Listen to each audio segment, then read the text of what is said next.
I greet you in Jesus' precious name. It is Tuesday morning, the 9th of July, 2024, and this is your friend, Angus Buchan, with a thought for the day. We go straight to the Word of God, to the second book of Timothy, chapter 4, verse 2. Preach the Word. Be ready in season and out of season. Convince, rebuke, exhort with all long-suffering and teaching. I want to read a story to you that was sent to me, in fact, a couple of hours ago, from a very dear young man that I am mentoring.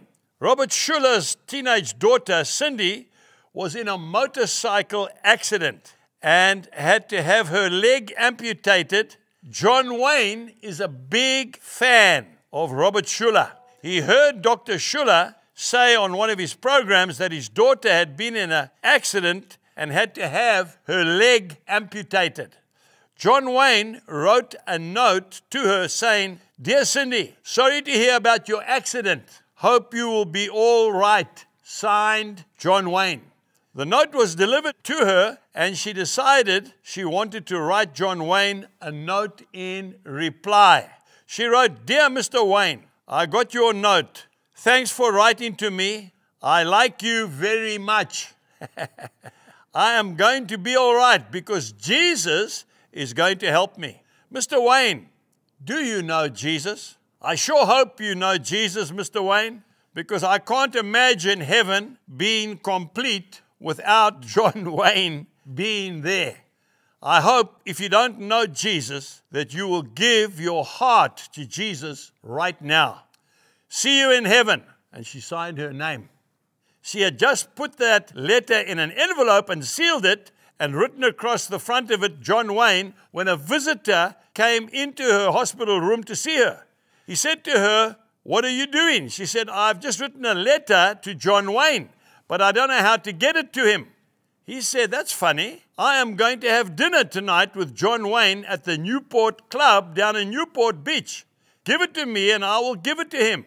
She gave him the letter and he put it in his coat pocket. There were 12 of them that night sitting around a table for dinner.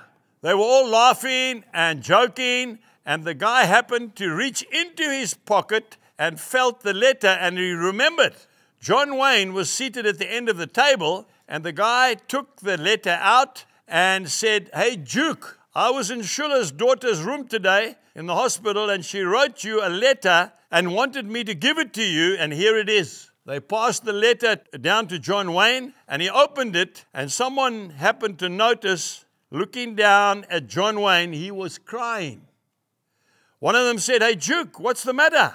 And he said, "I want to read you this letter." And he read the letter. Then he began to weep again. He folded it up, put it in his pocket, and he pointed to the man who had delivered the letter to him, and he said, "You go and tell that little girl that in this restaurant right here, John Wayne gives his heart to Jesus Christ, and I will see her in heaven." John Wayne died 3 weeks later. May God bless you richly, and tell somebody today about Jesus. Goodbye.